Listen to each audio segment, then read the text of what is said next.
wonderful Friday afternoon to you. Here is Newsline, live from our United Kingdom studios, Melody 100.7 FM. My name is Elizabeth Awoku. Straight to the headlines. Federal government ends passport production at multiple centers after 62 years. Federal government to issue 758 billion naira bond to clear pension liabilities. On entertainment news, singer Spyro proposes to lady he met at Lagos nightclub. And on business news, Guinness tops Guinness as NGX market gains 143 billion naira. And on the foreign scene, US blocks UN call for Gaza ceasefire for sixth time. And on sports news today, President Tinubu declares Nigeria prepared to stage Commonwealth Games. Here is the news in detail, starting with entertainment stories.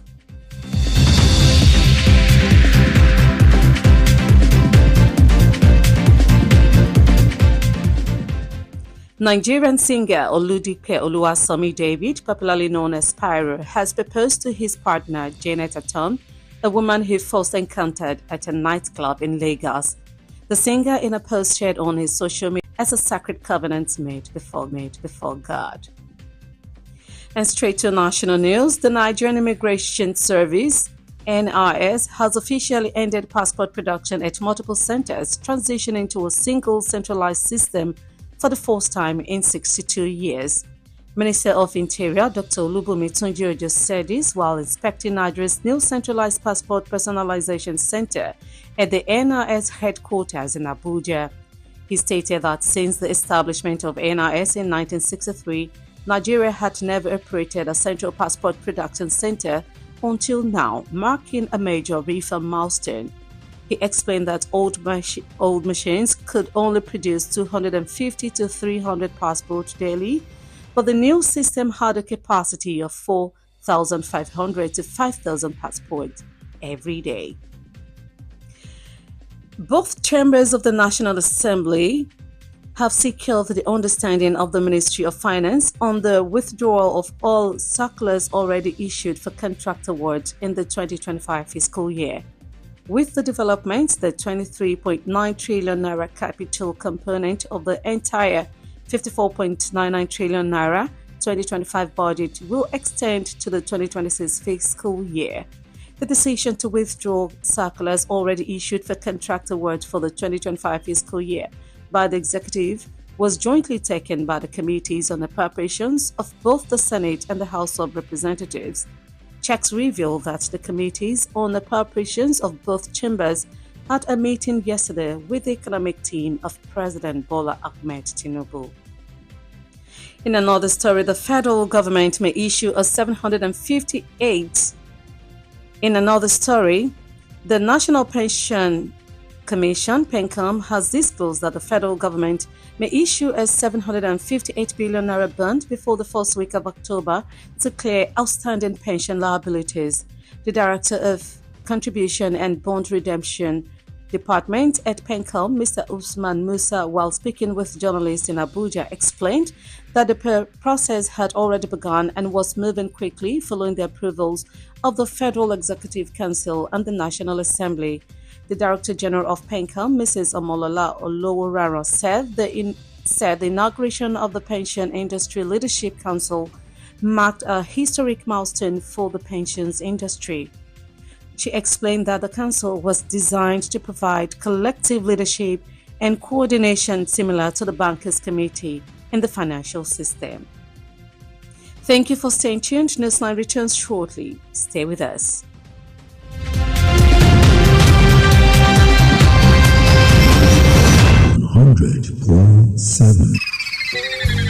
Doing business without advertising is like winking at a girl in the dark.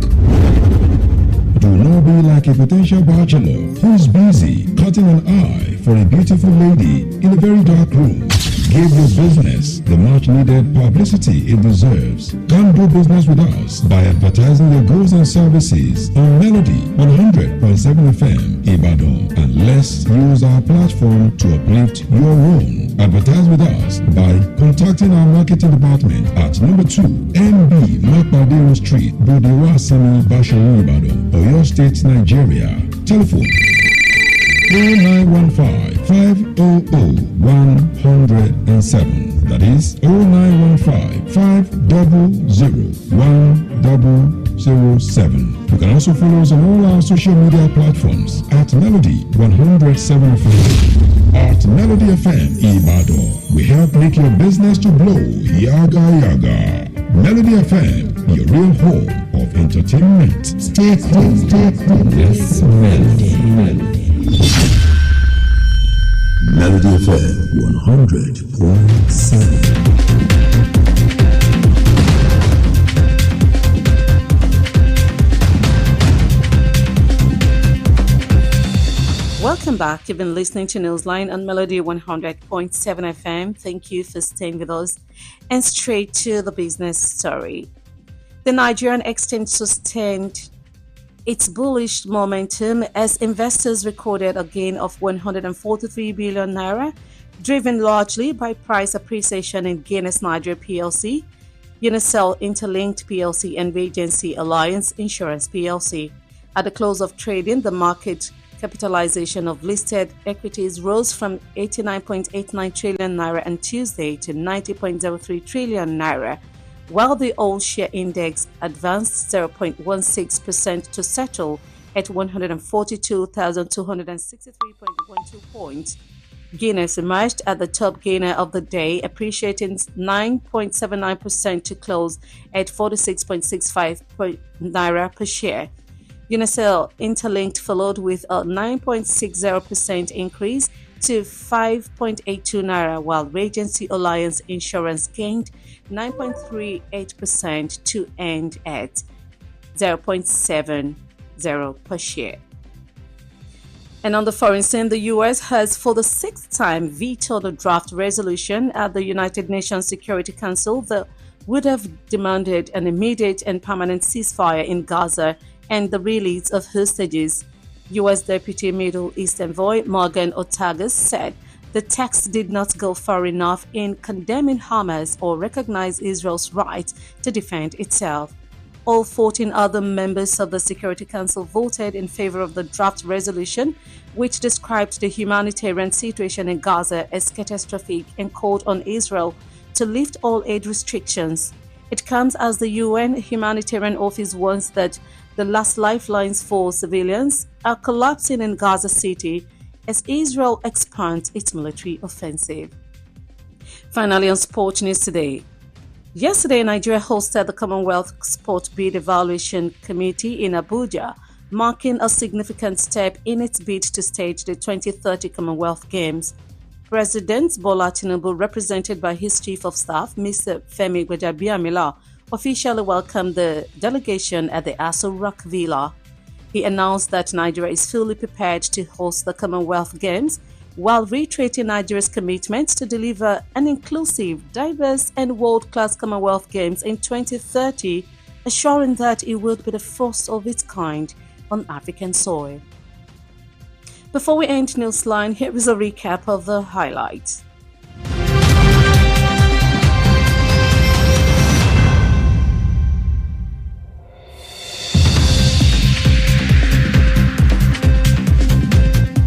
Federal government ends passport production at multiple centers after 62 years.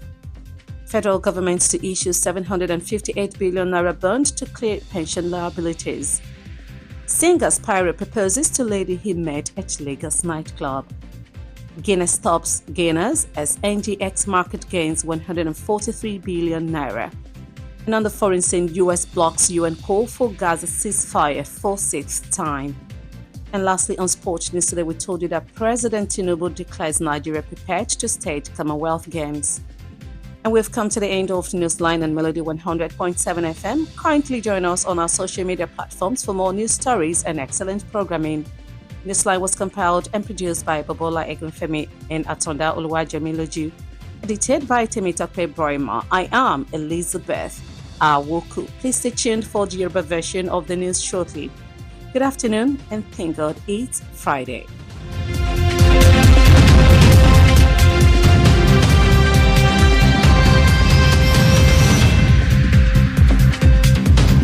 Melody 100.7 FM. Stay cool with Melody. Melody FM lógbòde o táyé ń gbọ́. Máa sọ̀rùn nìbàdàn láti gbé ń dá kékelúké. Ìròyìn ní ìkànnì Melody 100.7 FM Ìbàdàn.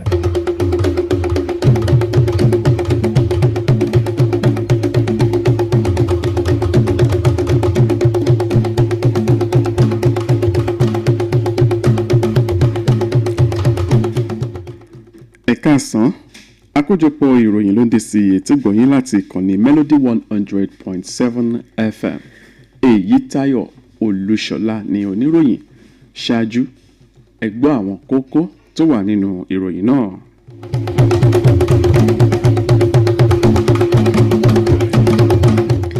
Ìjọba àpapọ̀ orílẹ̀-èdè wa Nàìjíríà ti fi òpin sí ṣíṣe ìwé ìrìnnà lọ́nà púpọ̀ lẹ́yìn ọdún 62.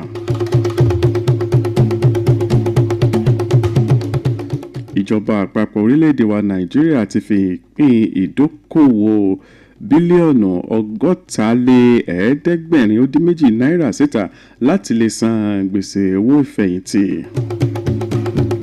Gbajúgbajà olórin Spyro ti ṣetán láti fẹ́ ọmọbìnrin tí ó pàdé nílé ijó. Ẹ gbọ́ ìròyìn náà lẹ́kùnrẹ́rẹ́.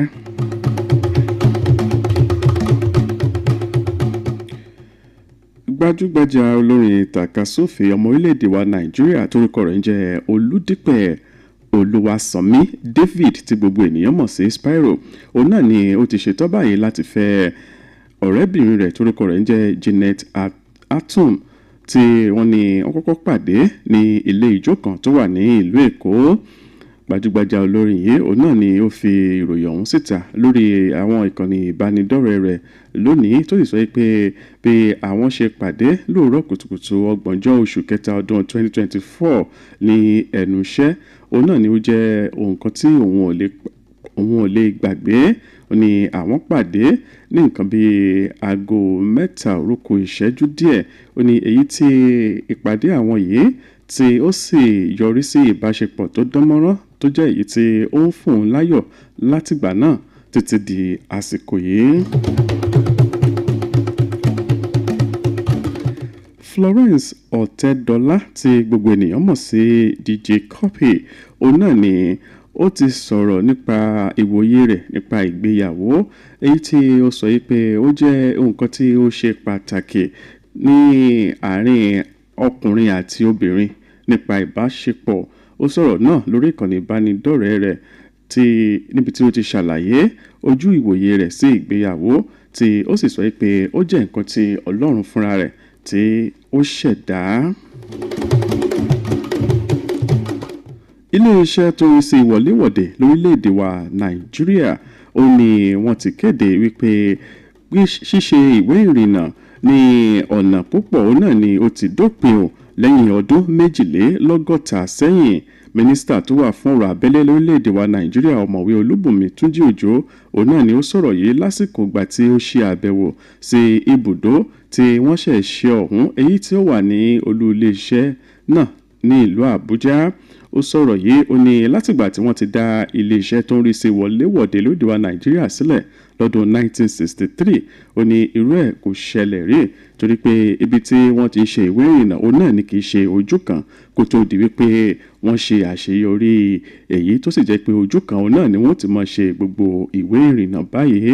Ó ṣàlàyé síwájú wípé ẹ̀rọ tí ó ń ṣe ìwé ìrìnnà orílẹ̀-èdè wa Nàìjíríà tẹ́lẹ̀ ó ní kò lágbára láti ṣe ju ìwé ìrìnnà 250 250 sí 300 níye 300 tẹ́lẹ̀ ní ojúmọ́ àmọ́ tó jẹ́ pé ẹ̀rọ tí wọ́n ṣẹ̀ ní báyìí òun náà ni yóò mọ̀ ṣe ìwé ìrìnnà 4,500 sí 5,000 lójúmọ́.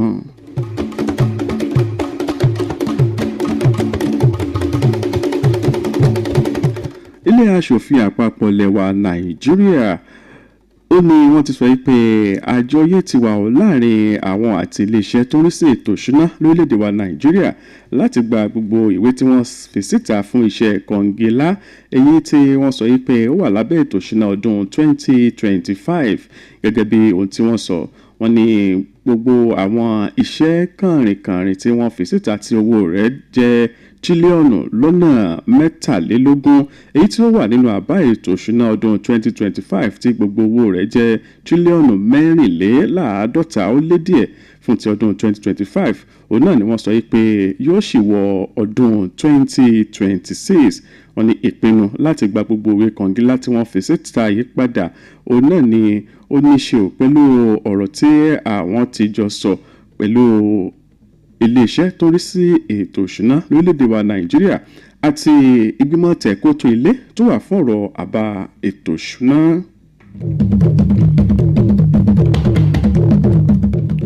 Wàyí o, wọ́n ti ní ó ṣeé ṣe kí ìjọba àpapọ̀ orílẹ̀‐èdè wa Nàìjíríà kí wọ́n fi ìpín ìdókòwò ní bílíọ̀nù 758 billion naira síta kó tó di ọ̀sẹ̀ kìíní nínú oṣù kẹwàá láti lè san gbogbo owó ìfẹ̀yìntì àwọn òṣìṣẹ́ iléeṣẹ́ tí ó ń mójútó ọ̀rọ̀ owó ìfẹ̀yìntì lóde wa Nàìjíríà ó ní wọ́n ṣiṣọ́ lójú ọ̀rọ̀ yìí látẹnu ẹni tí ó jẹ́ adarí àjọ yìí ọ̀gbẹ́ni Usman Musa lásìkò ìgbà tó ń bá àwọn oníròyìn sọ̀rọ̀ nílùú Àbújá tí ṣe olú ìlú lẹwa Nàìjíríà tó yìí sọ pé àwọn gbé ìgbésẹ̀ yìí láti lè rí dájú pé gbogbo owó tí wọ́n jẹ àwọn òṣìṣẹ́ fẹ̀yìntì òun náà ni ó jẹ́ sísan.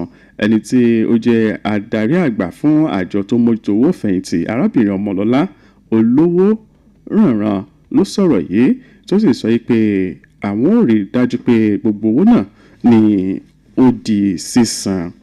Àkójọpọ̀ ìròyìn tẹ̀síwájú láti ìkànnì Melody 100.7 FM. Melody FM Báṣọ̀run Ìbàdàn ó kọjá bẹ́ẹ̀. Ǹjẹ́ ìwọ mọ̀ pé ká máa ṣòwò láì ṣe ìpolówó ọjà bí ìgbà téèyàn ń ṣẹ́jú nínú òkùnkùn ni kò ní yọ. Ìpolówó ọjà làgúnmu òwò. Ẹ má dàbí ọ̀dọ́kùnrin tí ń ṣẹ́jú sọ́sọ̀rọ̀ lọ́mọge nínú òkùnkùn. Ẹ polówó ọjà yín bó ti yẹ. Ẹ wá bá wa dòwò pọ̀ ní ìkànnì Melody 100.7 FM Ìbàdàn.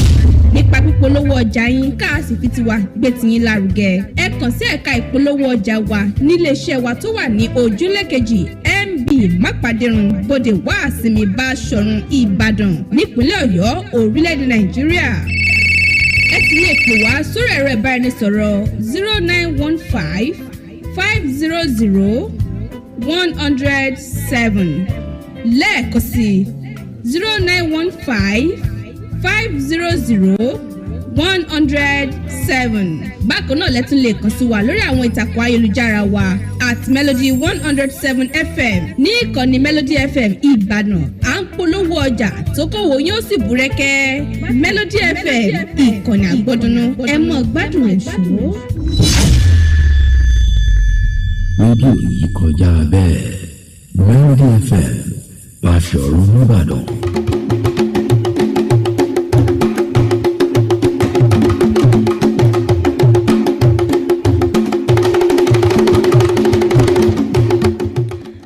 Káàbọ̀ padà àkójọpọ̀ ìròyìn oníyẹn ń gbọ́ láti ìkànnì Melody 100.7 FM. Ìròyìn ilẹ̀ òkèrè ilẹ̀ Amẹ́ríkà ni wọ́n sọ pé ìgbà kẹfà rèé tí wọ́n kọ̀ láti gbọ́n tí àjọ ìṣọ̀kan àgbáyé sọ wípé kí wọ́n fi òpin sí aáwọ̀ tó ń wáyé ní ìlú Gaza. Wọ́n ní ìgbà kẹfà rèé tí ìgbìmọ̀ tó mójútó ọ̀rọ̀ ètò ààbò ní àjọ ìṣọ̀kan àgbáyé UN United Nations tí wọ́n kọ ìpè wọn wípé kí wọ́n fi òpin sí aáwọ̀ tó ń wáyé ní ìlú Gaza bẹ́ẹ̀ sì ni kí wọ́n fi àwọn èèyàn tí wọ́n mú tó wà nígbèkùn sílẹ̀.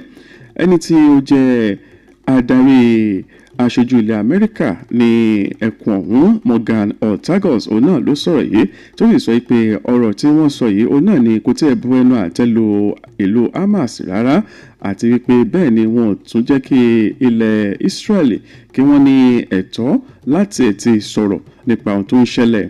Àwọn ọmọ ẹgbẹ́ 14 nínú àjọ ìṣọ̀kan àgbáyé tó mójútó ọ̀rọ̀ ètò ààbò òun náà ni wọ́n fi ara mọ́ àmọ́ tó jẹ́ pé kò bí ìgbà tí èbú bá fẹ́ nu ọkọ̀ sọlẹ̀ òun náà ni ọ̀rọ̀ náà rí ní etí ilẹ̀ Amẹ́ríkà.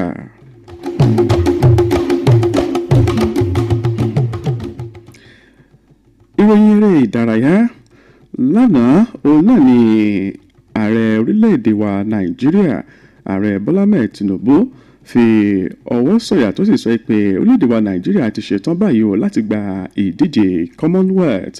ààrẹ Bọ́lá Tinubu ó ní ẹni tí ó jẹ́ olórí àwọn òṣìṣẹ́ lọ́fíìsì rẹ̀ ọ̀gbẹ́ni Fẹ́mi Gbàjàbíàmílà tí ó ṣojú fún níbi tí ó ti kí àwọn tí wọ́n jẹ́ aṣojú ìgbìmọ̀ tó mójútó ọ̀rọ̀ ìdíje Commonwealth ọ̀hún káàbọ̀ sí ìlú Àbújá ní ilé ààrẹ tó wà ní ìlú Àbújá ló ti gbàlejò wọn níbẹ̀ òun náà ni wọ́n ti sọ pé orílẹ̀-èdè wa Nàìjíríà ti gbáradì láti gbàlejò ìdíje ọ̀hún fún ọdún 2030 pẹ̀lú àtìlẹ́yìn wípé irú ẹ̀ òun náà ni yóò fẹ́ jẹ́ àkọ́kọ́ tí yóò wáyé lórílẹ̀-èdè ilẹ̀ adúláwọ̀ tí wọ́n sì sọ pé wọn ò ní kábàámọ̀ pé wọ́n gbé wá sí orílẹ̀-èdè Nàìjíríà. Kí a tó mú àkójọpọ̀ ìròyìn ti ọ̀sán ìwásòpin ẹ gbọ́ àwọn kókó inú ìròyìn náà lẹ́ẹ̀kan sí i. Ìjọba àpapọ̀ orílẹ̀-èdè wa Nàìjíríà ti fi òpin sí gbígba ìwé ìrìnnà ní ọ̀nà púpọ̀ lẹ́yìn ọdún 62.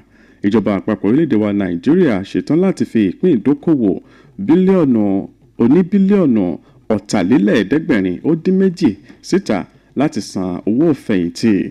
Gbajúgbajà olórin Spyro ó ní ó ṣetán báyìí láti fẹ́ arábìnrin tí ó pàdé nílé ijó kan ní ìlú Èkó. Ilẹ̀ Amẹ́ríkà kọ̀ láti gbọ́ ohun tí àjọ ìṣọ̀kan àgbáyé sọ pé kí wọ́n fòpin sáwọ̀ tó ń wáyé ní ìlú Gaza. Ààrẹ Bọ́lá Tinubu ti kéde wípé orílẹ̀-èdè wa Nàìjíríà ṣetán láti gba ìdíje Commonwealth.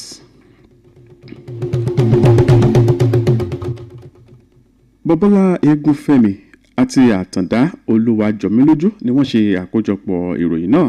Tèmítọ́pẹ́ Brema ni olóòtú ìròyìn. Eyitayo Olúṣọlá ló ti ń ròyìn. Ẹ ṣeun tẹ́ ń gbọ́ ìkànnì Melody 100.7 FM.